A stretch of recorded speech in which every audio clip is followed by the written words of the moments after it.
So you're thinking of buying in Austin, Texas. Well, in this video, we're gonna check out a suburb in southwest Austin called Granada Hills. We're gonna get after it right now.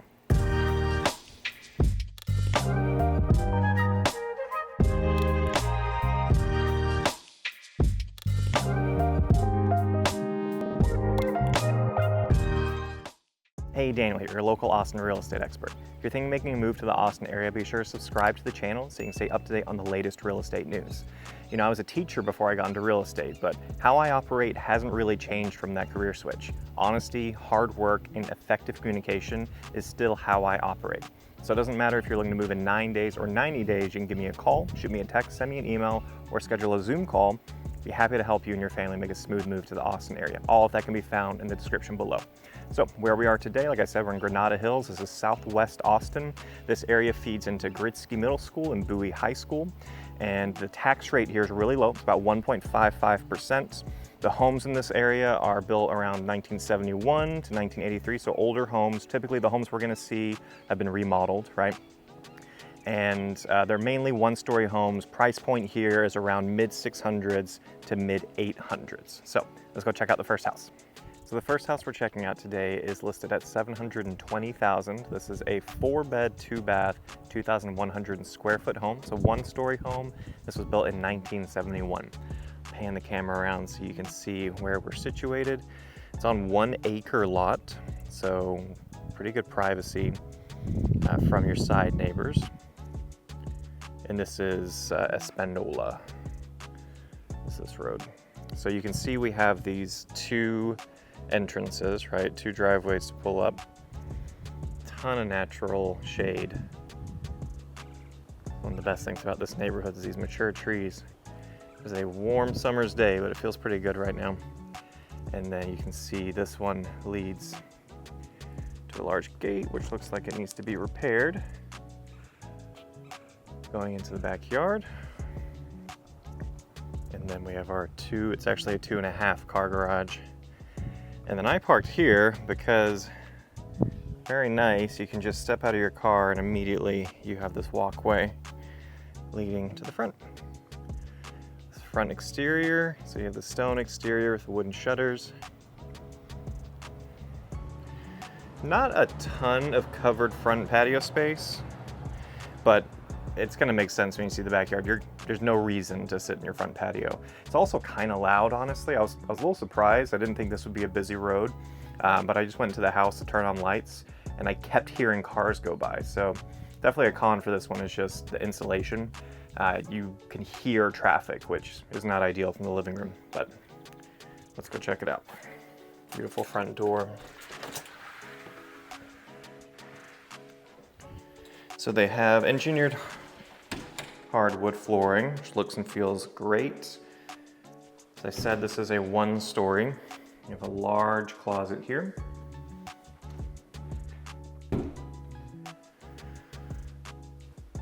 then opening up the main living area.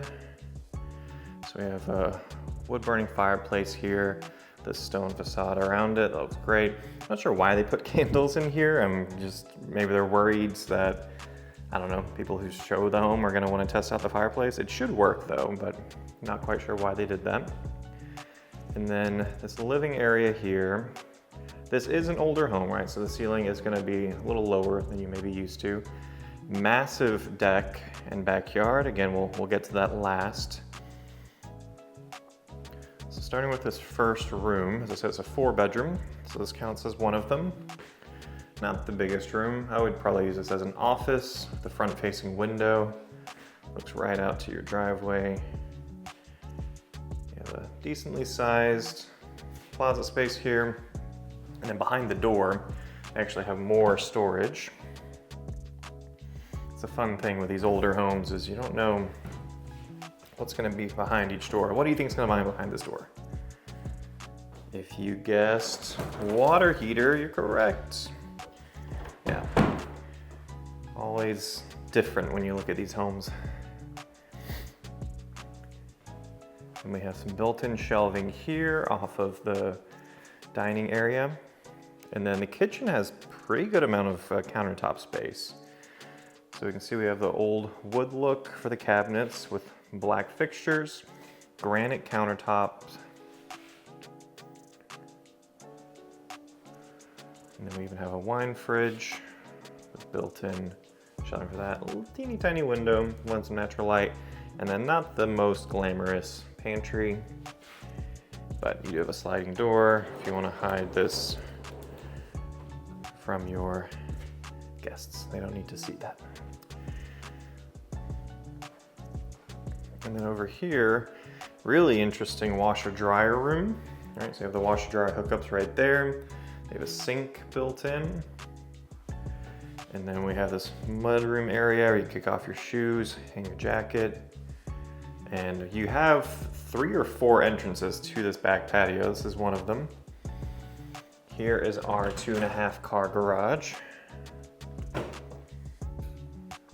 you can see the half section back here. It does have a fan, which is interesting. No natural light though, other than that small window back there facing out to the back patio. Let's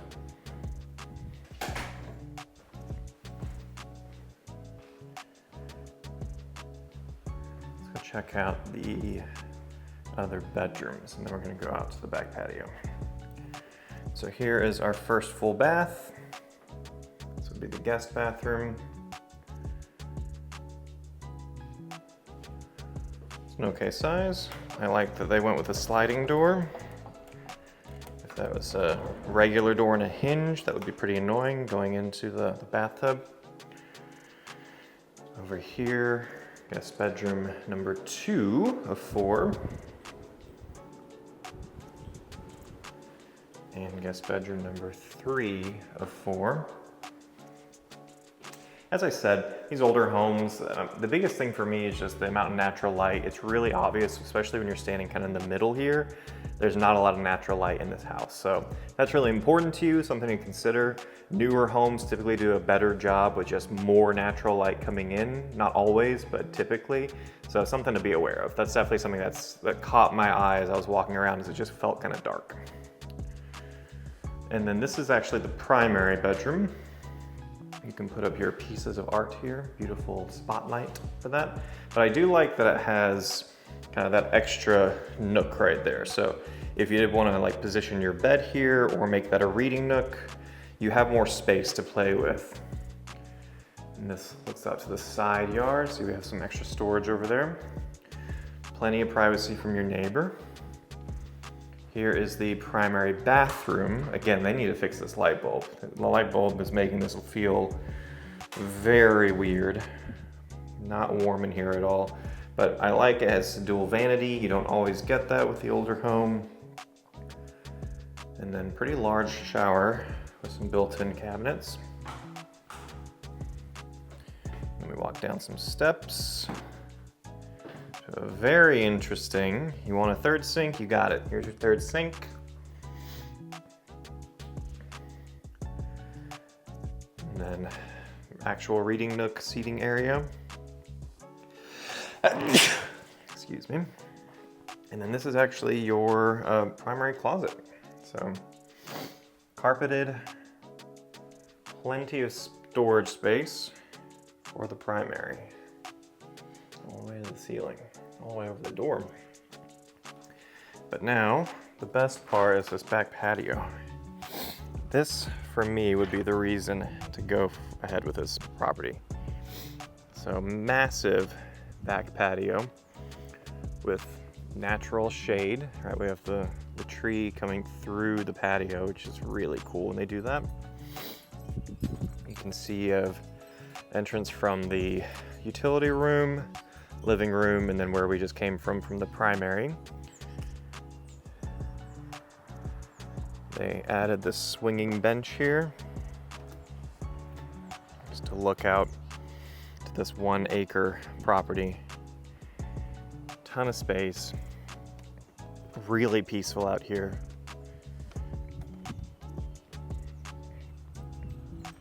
Yeah, and then they have storage shed over there and big storage shed over here too, which would stay with the property.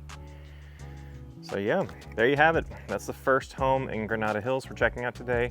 I'll see you over at the second one.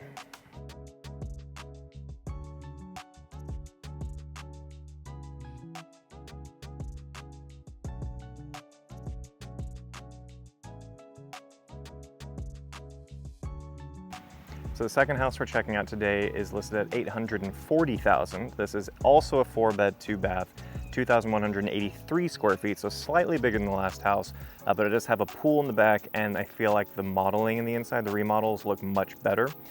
We're actually right across the street, so we were just right over there. Now we're on the street over.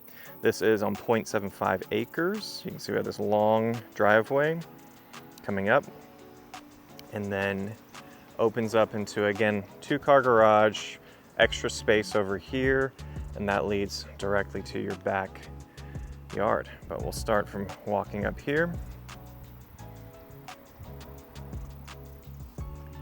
So again, we have a stone exterior with this home, just like the last one. It's also a 1-story. Most of the homes, if not all of them in this neighborhood, are 1-story homes.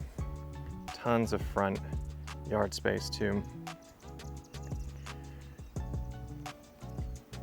This definitely has a more interesting front patio, much larger, so you can actually sit out here.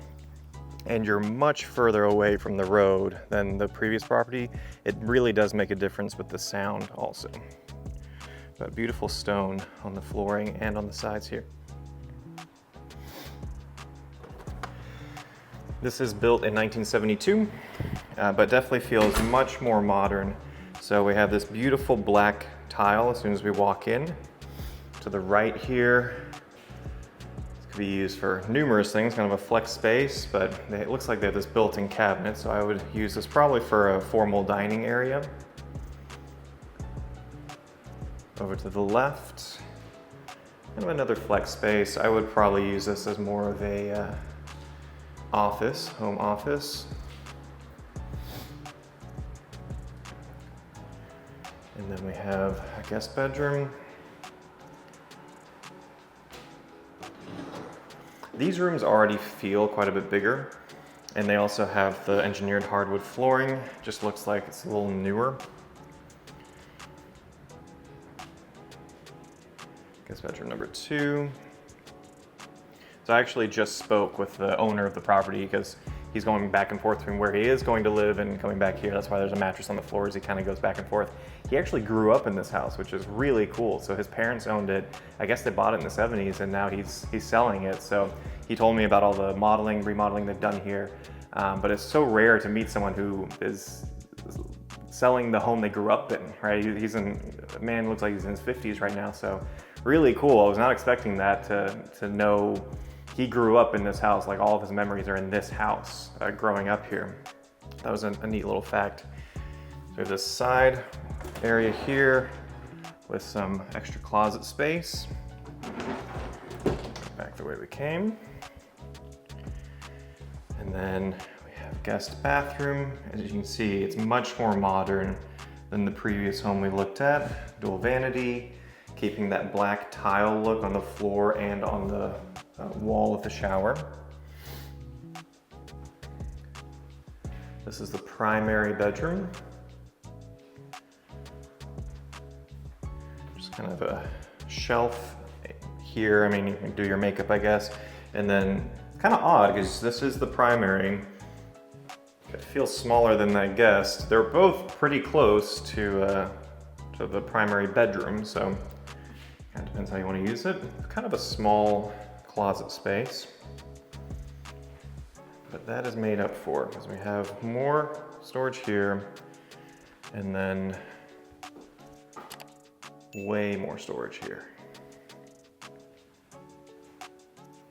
with the built-in AC just for this room. Yeah, I love these older homes that have this extra space on the back of the primary. It's so common in the older homes. You don't see it anymore though. Very interesting. And honestly, it may just be, that's how they remodel these homes built in the 70s. It's just, that's an easy spot to add a room.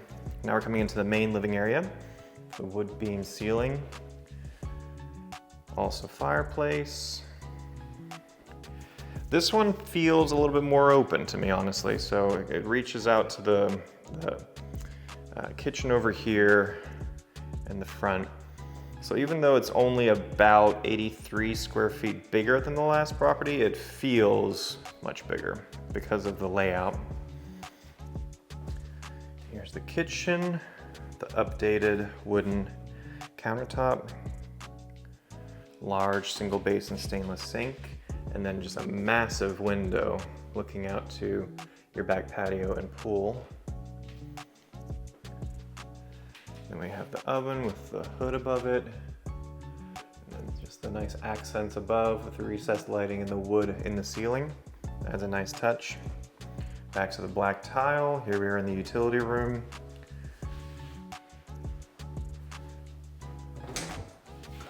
Extra closet space. It's another thing with older buildings, there's a lot of closets, a lot of storage.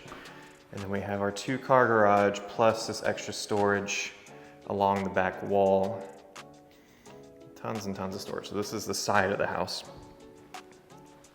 And you do have natural light coming in here, which I always appreciate with the garage. All right, let's check out the back. It's kind of the main reason why this is listed so much higher is because it has this in-ground pool. So right off the bat, large covered back patio space. I was surprised when I took that step out that I was not immediately sweating. Like, it still feels pretty nice standing out here. It looks like they extended it. So a ton of covered back patio. And then we have the steps leading up to this really nice pool. So you got some steps there in the pool. There's a large tree next to it, so you get some natural shade. And then just a lot of privacy. As I said, it's 0.75 acres.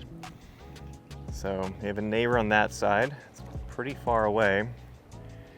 And then a neighbor on that side, I can barely see the house. And I don't think we have a neighbor back here. If we do, I can't see their house. Large shed. He said he keeps his bikes back there. Another large shed over here. And then this kind of concrete area. You can set up a dining table, some chairs, or a fire pit. And it looks like we have more space back there with a garden, it looks like. So this is beautiful. Really quiet. It's crazy how much of a difference being this much further away from the exact same road makes compared to the previous property we were just at. So yeah, this is beautiful. I hope you guys found something in this. If you're looking to buy in the southwest area of Austin or just South Austin in general, you can always give me a call, shoot me a text, send me an email, or schedule a Zoom call. I'd love to help you find the best deal for you. And as always, I hope to see you around town.